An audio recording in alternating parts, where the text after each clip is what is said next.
Yes, another wonderful day, and this is your one and only Papa Kwam, and most people call me Mr. Smooth, and I'm your dating, relationship, marriage, sex, and life coach. And today I'll be talking to you about why you are unable to keep your relationship, why you're unable to keep that bond in a relationship, and what is the real reason why the bond that you had from the beginning breaks up in no time, and your relationship actually ends up in pain. Now, what is a bond? A bond is actually needed for you and your partner to be able to keep the spark in your relationship going. And most times, the bond is created through some neurochemicals we have in our brains. And I need to get you to understand that sometimes these are the things that we need to understand to make our relationships work. First of all, I am going to use baby and the mother as an example. When mothers are breastfeeding their babies, there's this amazing bond called the oxytocin bond. The oxytocin bond is in the mother's breast milk, and once she gives it out to the baby, they become bonded.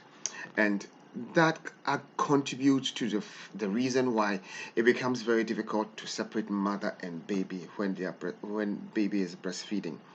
No matter what baby does, mother would find some space in her heart to breastfeed baby. And no matter what mother does, baby would always drift towards the mother because of the oxytocin bond they have. This same kind of bond is established when a male and a female get together into a relationship. And in a male and female relationship kind of bond, the bond is established through hugging for over 5 seconds. When you hug somebody for 5 to 10 seconds and you do it for a number of times, you create a bond. When you kiss, you create a bond. And when you have sex, you create the oxytocin bond as well. So the oxytocin bond is not just created through um, sex alone, it is also created through, hugging, through kissing, and through even chatting and creating that, warmth between the two of you creates that oxytocin bond.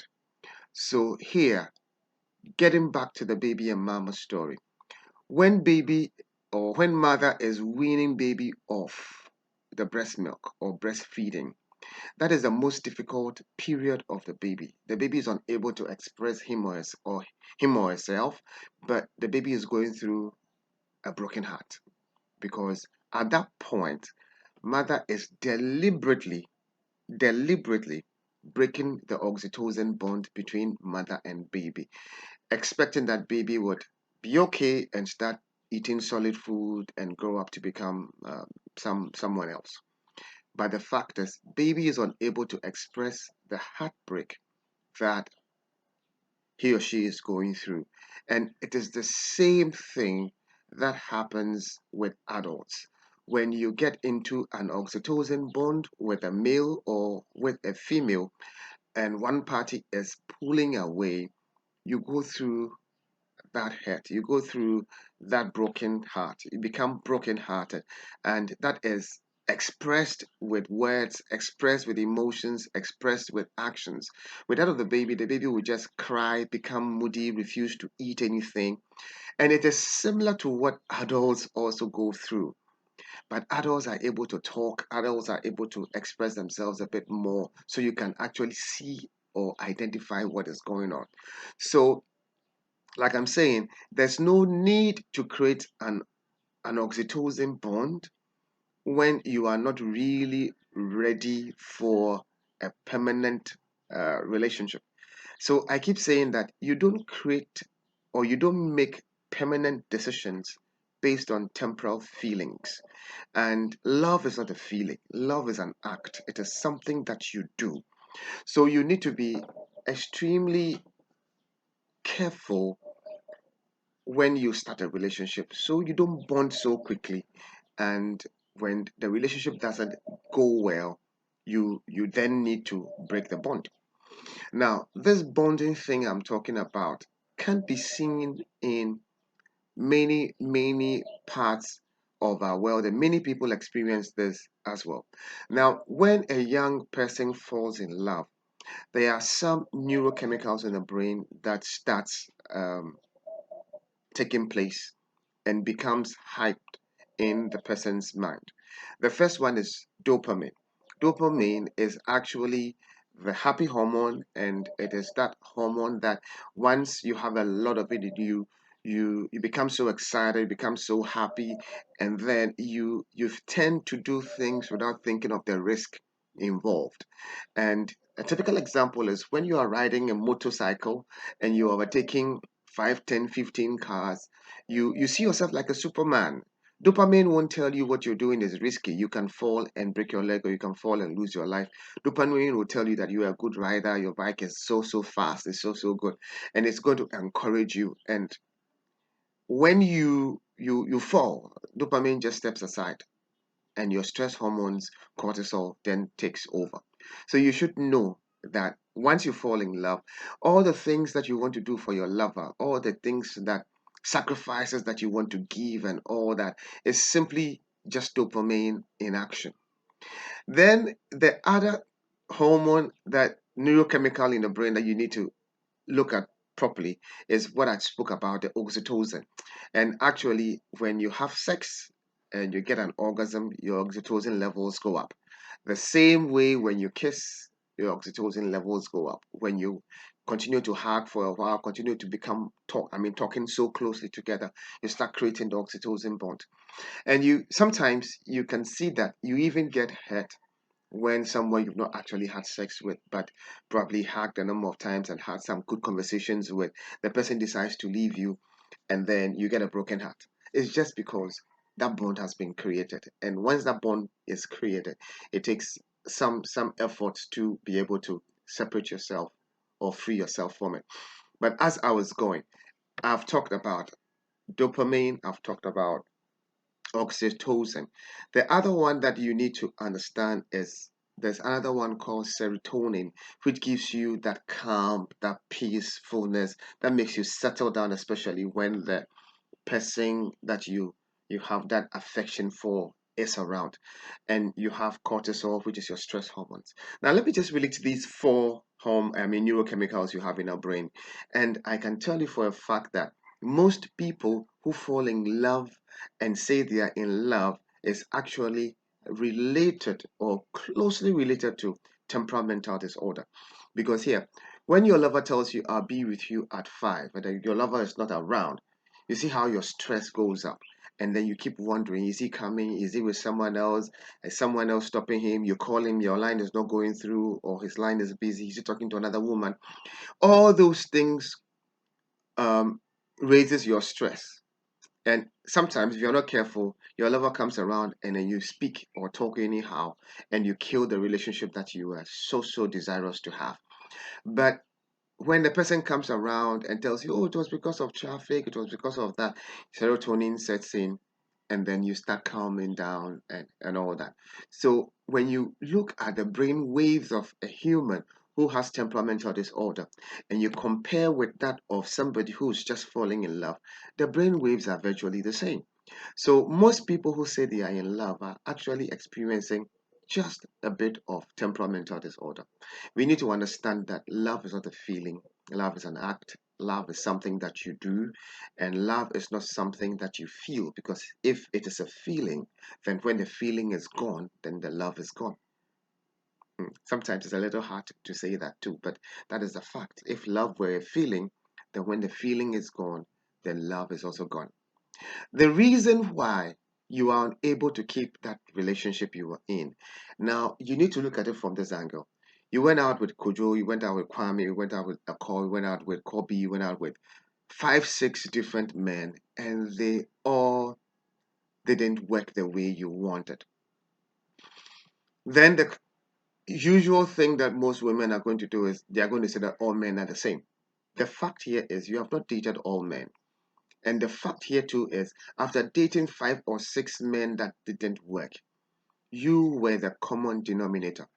You were the one present in all 5 or 6 occasions.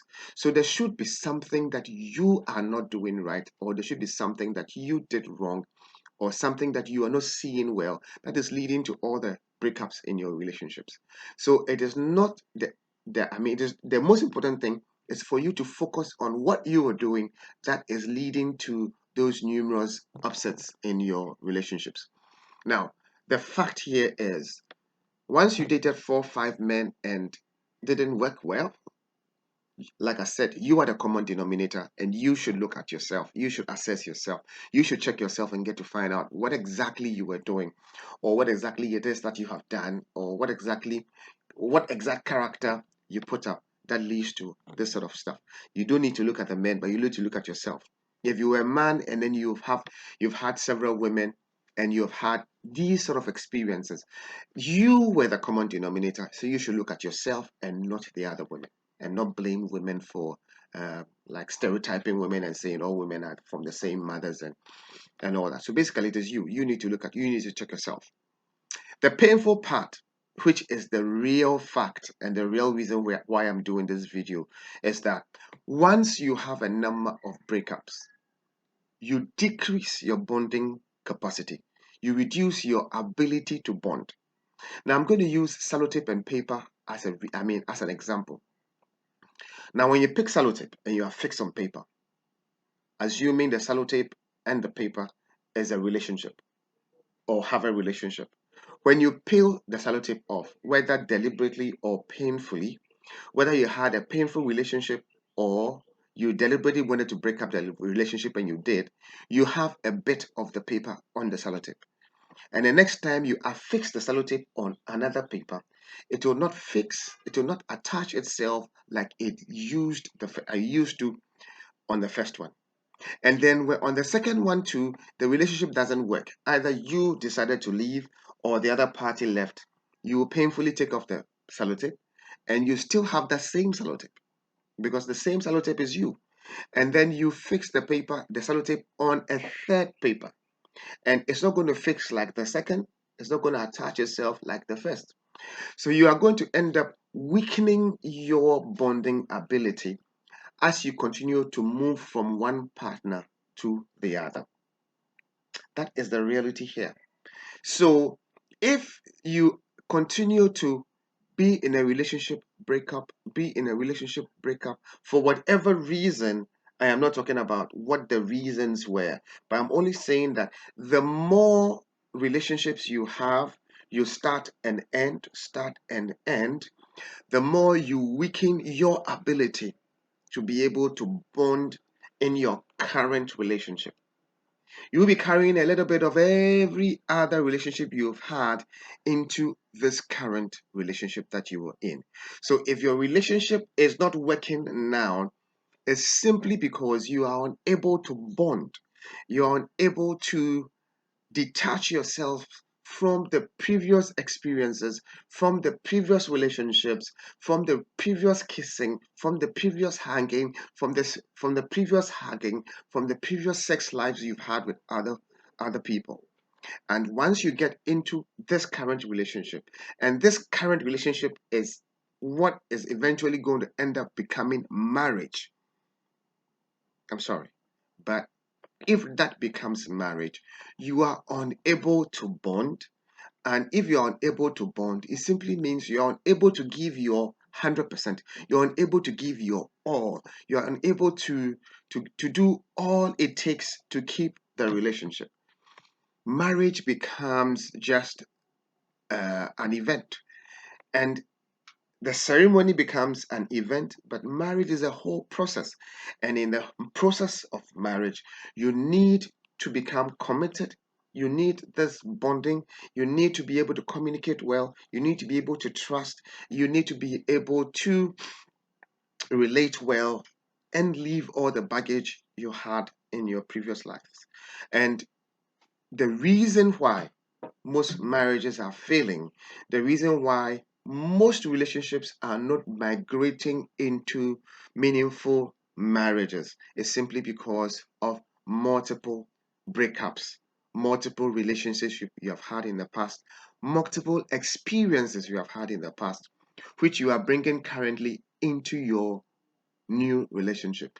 And that is the reason why you are suffering in your relationship. Because if anything close to what happened with your other relationship happens now, you quickly relate. And once you quickly relate, you are ready and willing to let go because you left the other one and you found someone else. So the mind tells you that once you leave, you can always find someone else.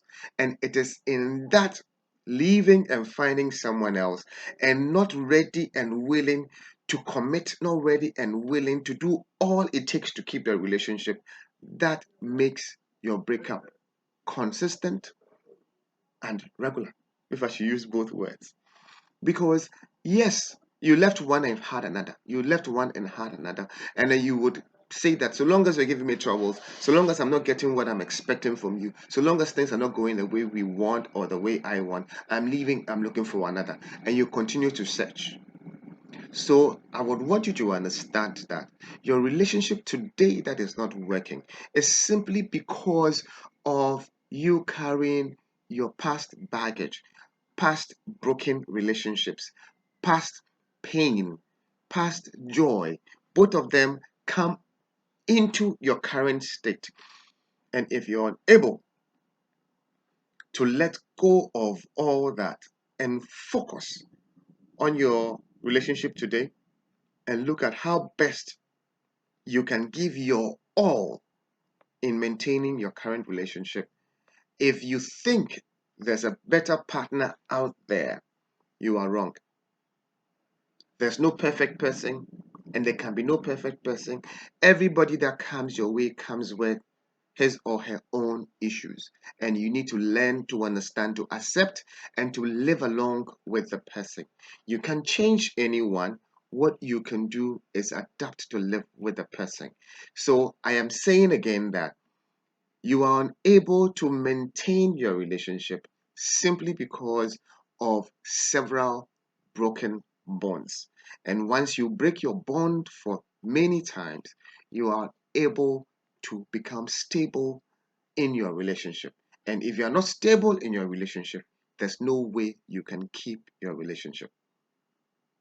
I hope you've learned something new from what I just spoke about. And you can watch this over and over again and get the points that I spoke about in this particular video.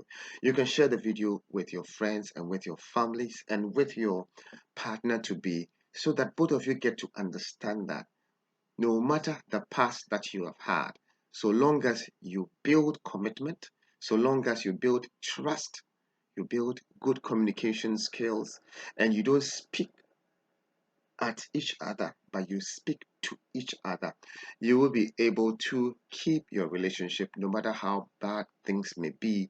You will find ways to be able to manage and make your relationship a better one. I'll come back your way some other time with another education on relationships, marriage, sex, and life. I am your one and only Papa Kwame. You can call me Mr. Smooth. And I keep saying, share the videos, let's share the ideas, send your comments to me, and I would uh, answer them. My contact is 0244